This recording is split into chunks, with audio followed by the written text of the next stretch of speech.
fronteras nacionales americanas, opiniones europeas, la situación de la prensa española frente al litigio chileno-peruano por Tacna y Arica.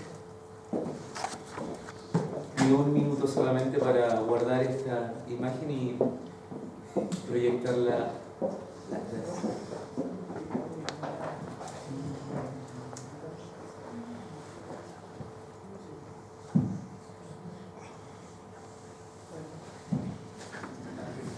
Muy buenas tardes a todas las personas que están aquí presentes. Muchas gracias a Pieche por haber pensado que las reflexiones historiográficas que voy a compartir con ustedes en estos breves 20 minutos pueden ser de alguna importancia y pueden clarificar un poco el convulsionado momento limítrofe que vivimos en esa región de Sudamérica.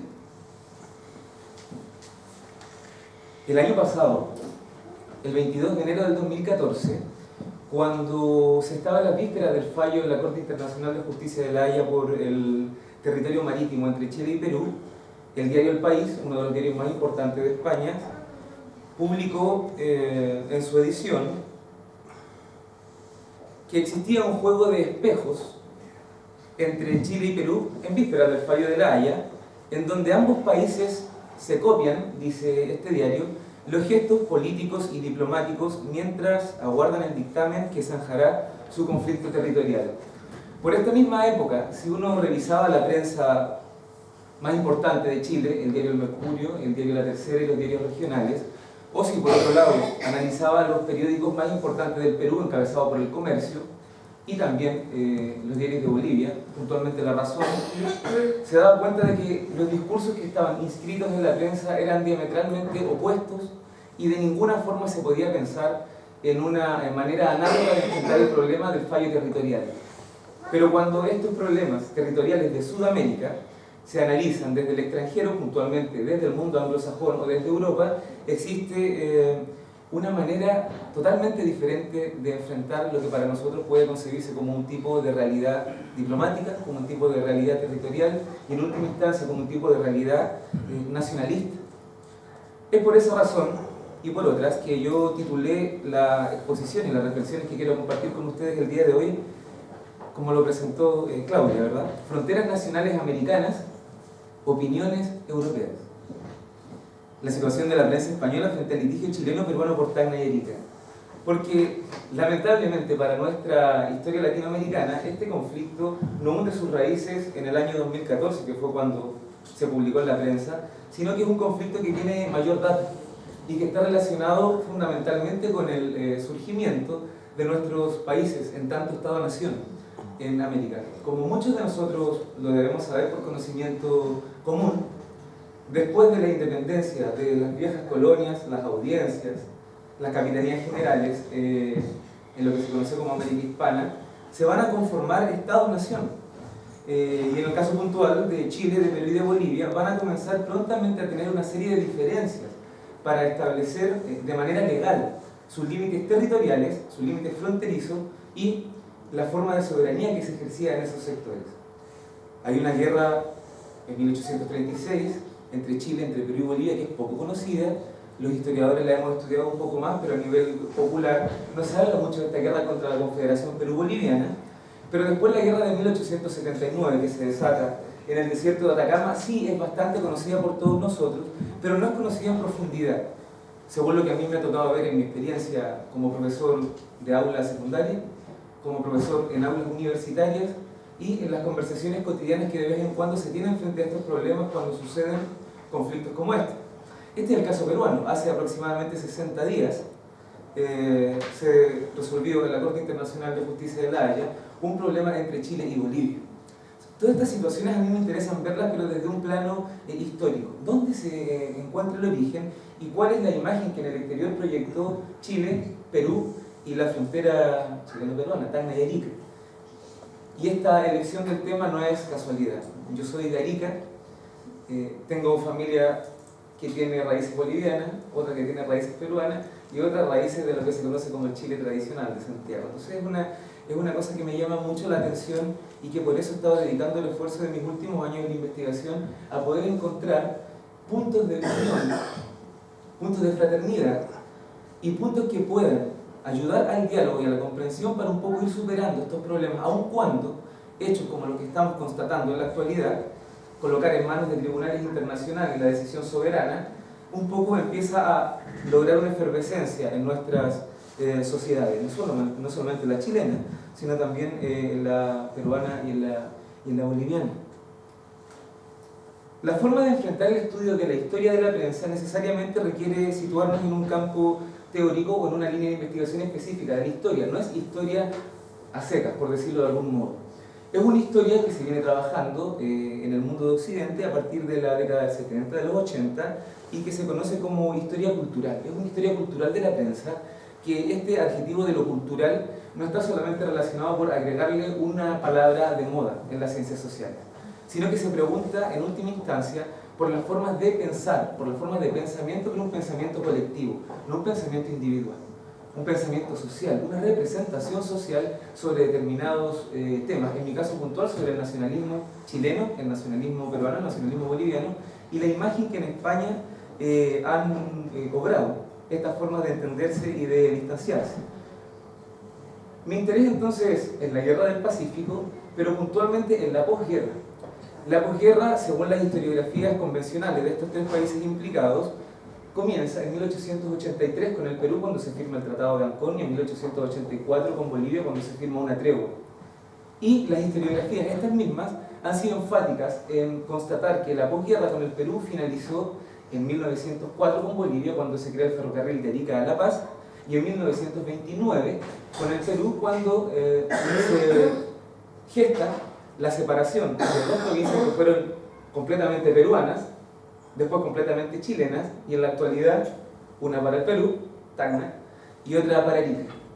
Pero desde mi punto de vista la posguerra no ha finalizado. Desde mi punto de vista la posguerra continúa, y estos hechos que estoy comentando ahora, que han salido cubiertos en la prensa de España, y que nosotros lo estamos viendo día a día como inyectan un nacionalismo pernicioso para todo tipo de confraternidad latinoamericana, están muy presentes. Las posguerras difícilmente pueden zanjarse cuando se trata de temas nacionales, incluso en un siglo.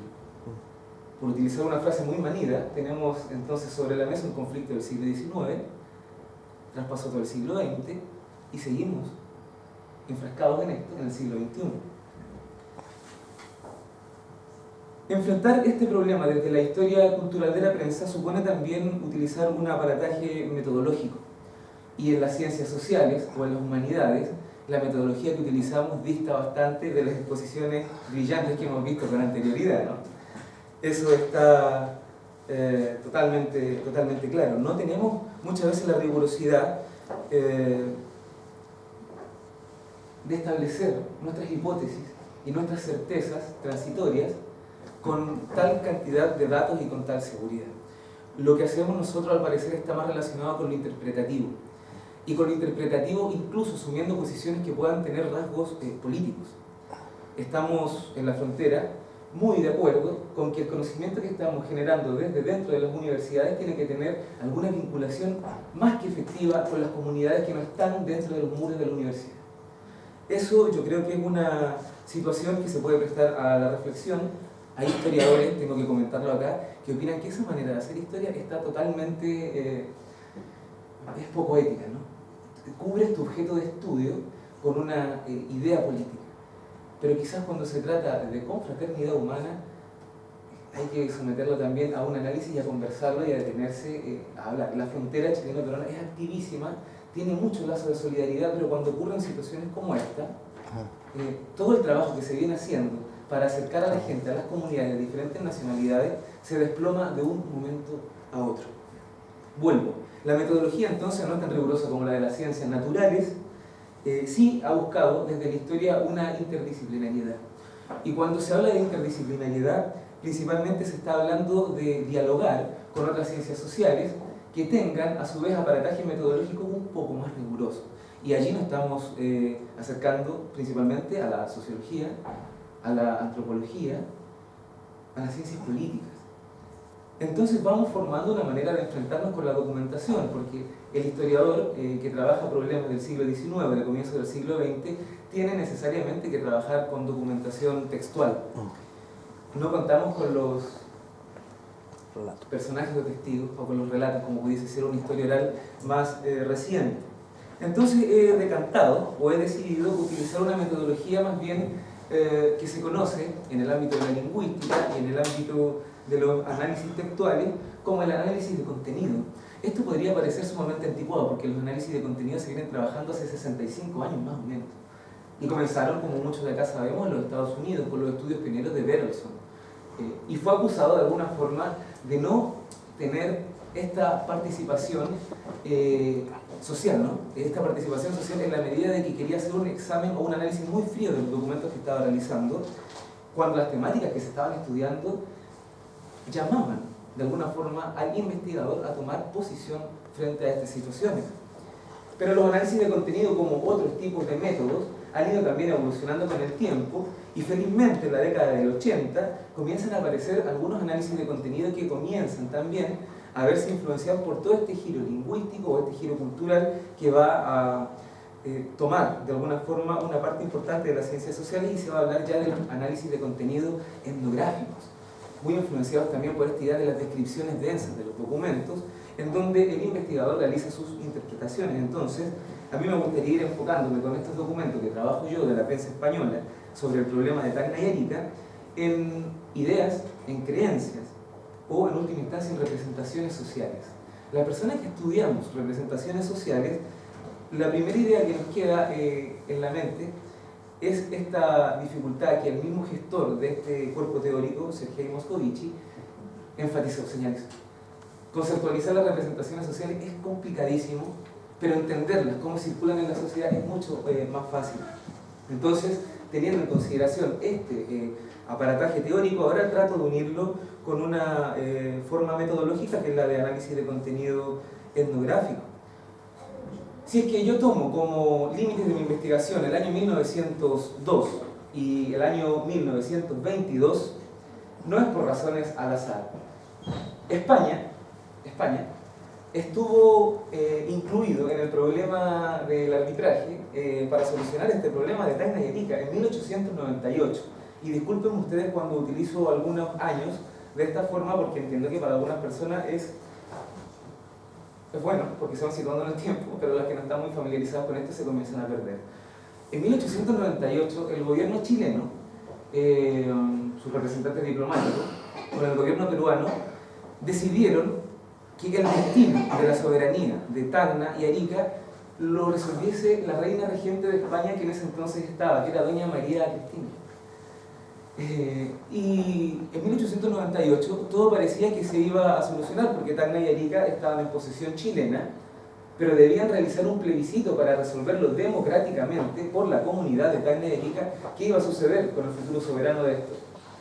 Pero en 1901, según lo establecido en la historiografía peruana, el gobierno chileno se desentiende por completo del arbitraje español y la Cámara de Diputados decide que la reina regente de España, doña María Cristina, no tenía, por decirlo en buen chileno, ningún pito que tocar en esta situación. Y España desaparece de la escena política y la cantidad de noticias que la prensa daba en relación con este problema de Tacna y Arica disminuye notoriamente. Pero a la par, en 1898, España se va a guerra con los Estados Unidos de Norteamérica. Y esta guerra fue fatal para España. Comienza una crisis sobre su identidad nacional horrorosa. Pierden sus últimos reductos coloniales en América, Cuba y Puerto Rico. Y en ese mismo instante se podría marcar historiográficamente el comienzo más fuerte de un dominio hegemónico de los Estados Unidos, no solamente sobre Tacna y Arica, sino que sobre todo el territorio que había desde el Río Grande, en México, hasta el extremo sur de Latinoamérica. Y allí España va a comenzar a tener entonces, mediante la textualidad de los diarios de la época, que eran bastantes publicaciones, cientos de publicaciones, para enfatizar de que el hispanoamericanismo, como ellos le llamaban, es decir, mantener los vínculos culturales, históricos, religiosos, jurídicos, lingüísticos con los territorios de Latinoamérica, era fundamental recobrar esta especie de colonialismo que se había perdido bajo una figura de un neocolonialismo. pero existía en ese entonces también la injerencia fortísima de los Estados Unidos. En 1823, mucho tiempo antes, la doctrina Monroe había establecido que los problemas de América se iban a resolver solo por los americanos. Pero las personas que estudiamos estos temas hemos leído este lema de dos formas. Era la resolución de los problemas de América por los americanos, de los estados americanos, o era la resolución de estos problemas por la América como se entiende en Europa. En Europa ustedes saben que América es Estados Unidos, ¿no? Entonces este juego de palabras que parece tan sencillo tiene implicancias para la forma de realizar la política y la diplomacia y, por qué no decirlo, las publicaciones de los diarios en España. Una vez comentado el contexto histórico del problema que estoy trabajando, después de haber comentado también de manera breve, muy rápida, los aspectos metodológicos y los aspectos teóricos de esta situación, me gustaría compartir también con brevedad algunas de las construcciones o representaciones sociales que yo he podido detectar entre los años 1902 y 1922. Y a mi juicio son interesantísimas porque este problema de Tacna y Arica, que ha sido bastante marginal en el estudio de la historiografía chilena, a excepción de los buenos estudios que se han realizado en la Universidad de la Frontera Norte, no ha estado en la lista de los investigadores españoles. No ha sido un tema que haya interesado mucho. Uno diría, no interesa ni siquiera en Chile, menos va a interesar entonces en la historiografía española. Pero aparece, Tacna y Arica aparece, y aparece mucho. Solamente para esta exposición revisé alrededor de 800 noticias que trabajan este problema. Y una primera situación es que Chile comienza a aparecer en el extranjero o en el exterior, puntualmente en España, como un país bárbaro. ¿Qué implica ser un país bárbaro? Es una pregunta que me he realizado bastantes veces y, por resumirlo en una línea, ser un país bárbaro es ser un país que, por antítesis, no está relacionado con las conductas cívicas o la civilidad que debiese imperar en un mundo moderno de comienzo del siglo XX. Es un estado militarista. Se le denominaba la Prusia de Sudamérica, cuando Prusia en esta época era un estado militarista, ¿verdad? Y Tacna y Arica, para hacer pensar a la gente de Europa un símil, se hablaba como la Alsacia y Lorena de Alemania y Francia, un conflicto también territorial. ¿Esto por qué lo comento? Porque Chile va a emprender, después de 1902, un proceso de chilenización, en donde, como lo conocemos quienes hemos realizado o analizado estos temas, se implementa el Estado chileno con sus artefactos de poder, con sus instituciones de poder en una comunidad que no comparte la nación, en este caso población eminentemente peruana. Y esto va a ser culpabilizado por la prensa. Entonces Chile tiene una imagen muy negativa en el exterior en este entonces. En 1910, tiempo después, el Estado chileno, en medio de esta política de chilenización, va a realizar la expulsión masiva de todos los sacerdotes que imparten religión católica en las iglesias de Tacna y de Arica y va a colocar a sacerdotes chilenos. Pero no solamente sacerdotes chilenos, sino del vicariato castrense, es decir, sacerdotes militares. Porque entendían que la religión, en una sociedad que no estaba altamente alfabetizada, y en una sociedad que concurría mucho a misa y que tenía muchísima atención en lo que decían los sacerdotes, no podía ser peruano, debían ser chilenos. Y como ustedes se lo imaginarán, estas medidas fueron también valoradas en la prensa española sumamente negativas. Un Estado militarista, un Estado que no responde y que no obedece a tratados. Decía la prensa española, Chile no ha llamado al plebiscito que se había acordado realizar en 1883 y ya estábamos en el siglo XX. 1903, 1904, 1910 la expulsión, y la prensa entonces mostraba una situación de solidaridad con el Estado peruano y una animadversión, entre comillas, con el Estado chileno. Pero, como lo comenté hace un momento, la gran dificultad que la prensa española vio en este problema de Tacna y Arica, o la cuestión del Pacífico, o el contencioso de Tacna y Arica, tiene muchos nombres, ¿verdad?, es esta pérdida de hegemonía en el territorio latinoamericano. Sin duda que el problema de Tacna y Arica no fue enfocado como un tema prioritario o fundamental de lo que se publicaba en en España, sino que se utilizó como una especie de bisagra o concatenador o vinculante para explicar realidades que a la gente de España, a los que tenían a cargo los medios de comunicación en esa época, sí interesaban más. Y esto, como lo comenté hace un momento, era esta pérdida de hegemonía.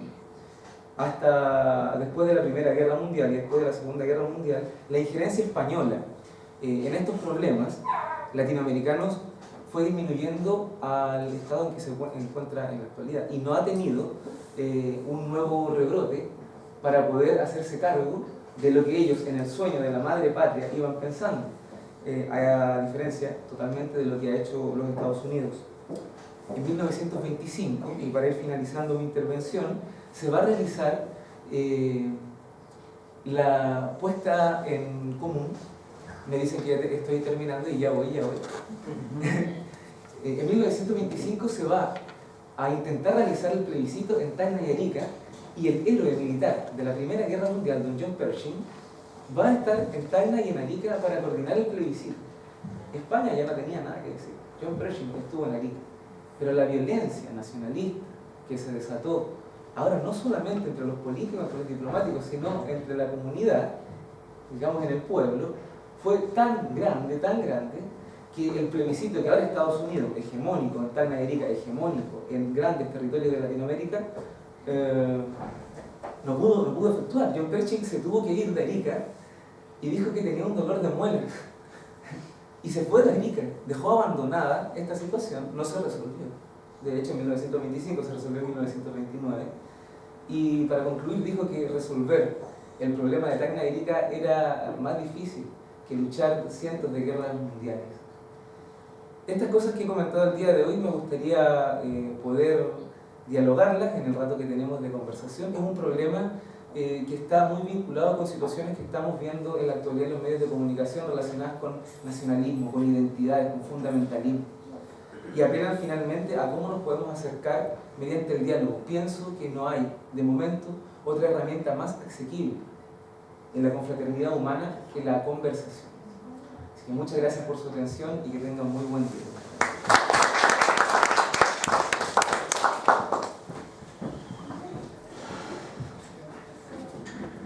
La rueda de comentario, una reflexión. Muy interesante tu investigación.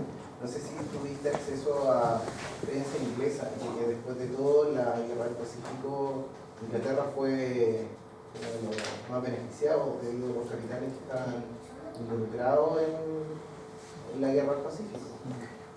Sobre todo financiaron a Chile. Bueno, financiaron la guerra del Pacífico. Esta situación es compleja, es complicada. Al comienzo de la investigación doctoral yo tenía la intención de no solamente revisar la prensa española, claro, porque llego con un proyecto de tesis y me dicen, pero ¿cómo vas a argumentar tu estancia en España si quieres investigar prensa inglesa, si quieres investigar prensa chilena? Y surgió esto que les comentaba hace un momento, de que la reina tuvo un papel fundamental en esta etapa.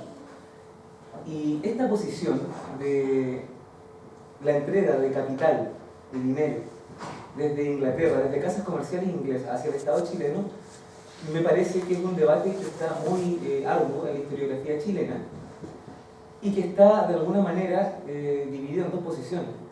Hay una posición de la historia social crítica que sí lo asume y lo ha demostrado con documentación, ¿no? Porque más que ideas en la historia se tiene que comprobar. Hay lugares que nunca se van a iluminar porque no hay documentación al respecto.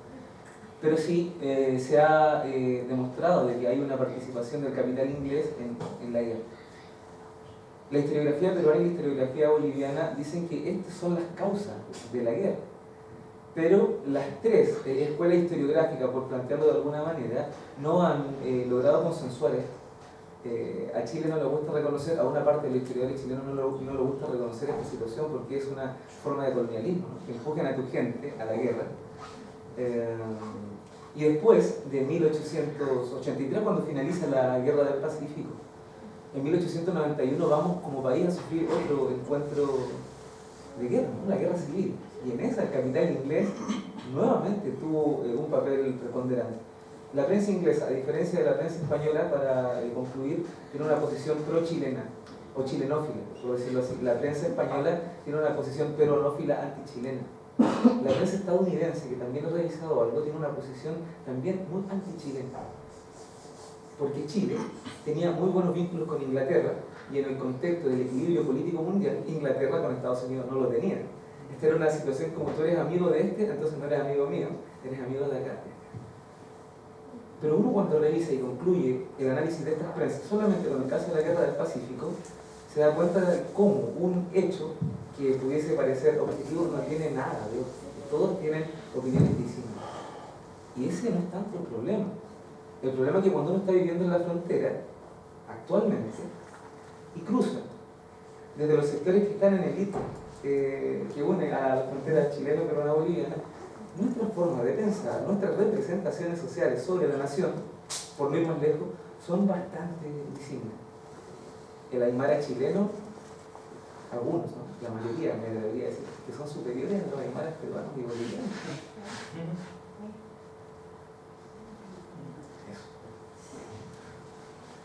¿Alguna pregunta más? ¿Un comentario? Yo quería comentar que me pareció muy buena tu clase. La sentí como una clase. A mí me encantó, igual pensando en las otras ponencias, esta posibilidad de escuchar temas tan disímiles que finalmente a mí me entrega mucha cultura. Porque uno se encapsula en un área y forma de otra.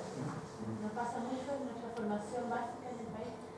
Y en el caso de Tanganyika, me interesa mucho también saber qué proyección crees tú, qué utilidad tiene, qué cosas se podrían hacer, si estás pensando en alguna sugerencia específica de incorporación material en texto, o estás pensando en algún cambio específico en la zona, ¿me entendés? Porque yo siento que si no materializamos esto en general, la especie después nadie la lee. Pero tu clase me pareció muy interesante, además que es algo que, como decíamos anteriormente en otras ponencias, nos va a cambiar a todos, digamos. Estamos aprendiendo. ¿Qué has pensado? También muchas gracias por la pregunta. ¿Cuánto, Pablo? ¿Cuánto tengo para responder esto? 2 minutos. 2 minutos. 2 minutos. Voy a correr, pero es una... Bueno, no gasto más tiempo en estas cosas, te comento. Uno creo que debe decidir, como actor social, las áreas de influencia y las áreas de trabajo que tiene para poder emprender, entre comillas, estas luchas que para mí son vitales. Un poco ir bajando los niveles de este chauvinismo, no le digamos nacionalismo, chauvinismo de la frontera, se puede realizar desde la escuela, se puede vincular con juntas vecinales, se pueden realizar talleres comunales. En la actualidad en la frontera norte chilena hay mucha sed, por colocarlo metafóricamente, por saber más de nuestra historia, de nuestra cultura. Lamentablemente, y hay que ser enfático en esto, hay otros organismos o instituciones de poder que funcionan totalmente, con una lógica totalmente divergente. Y lo digo con las facultades que me permite a mí el libre pensamiento expresar estas cosas. Tengo amigos, muy buenos amigos, fíjense que es paradójico, del Ejército de Chile, y que cuando hablamos de estos temas, me llegan a dar miedo en las personas en que se convierten por la defensa de la frontera. Entonces nosotros vamos haciendo algo por este lado, como profesores, pero hay otras instituciones de nuestro Estado que van haciendo otra cosa. Entonces consensuar esto como región en la frontera, yo creo que es una situación dificultosa, muy, muy difícil. No sé si vaya a cambiar en el corto tiempo. Yo he escogido el camino de la confraternidad y los otros, muchos otros, de momento no. Y esto se dialoga, ¿verdad? Pero el diálogo también, al parecer, en algunos momentos tiene su límite. En la actualidad, las nuevas discrepancias que tiene el Ministerio de Relaciones Exteriores de Chile con el del Perú es por un triángulo terrestre que tiene el tamaño de 10 canchas de fútbol. Y no se cede. Hace unos 5 años, Jonathan Gruber, un antropólogo que trabaja temas del nacionalismo en los Estados Unidos, señala que una de las formas para terminar con estos conflictos es que uno de los dos estados antagónicos ceda por los territorios que se está litigando o por lo que se está peleando. No son territorios productivos. esta opinión que estoy teniendo yo es sumamente antipopular en la frontera norte, porque el trabajo de lo que comentaba hace un momento de la chilenización fue un trabajo, y me cuesta reconocerlo, pero fue un trabajo de joyería. Cortito. Yo no creo que sea más que popular, es que el pensamiento es que si yo cedo este poco, ¿por qué entonces no puedo ceder este otro también? Yo creo que por ahí va a dar cuenta. O sea, ninguno de los dos va a querer ceder algo, porque se va a mostrar débil frente al otro. Y te digo, y si te doy este poquito, entonces, ¿qué me impide que venga otro y me diga, oye, yo también quiero este poco? Yo creo que es una cosa que nunca acaba. Así que yo creo que no va a acabar. Sí. Disculpa que te haga la respuesta. Y esto me lleva, y esto es interesante conversarlo acá, ¿no?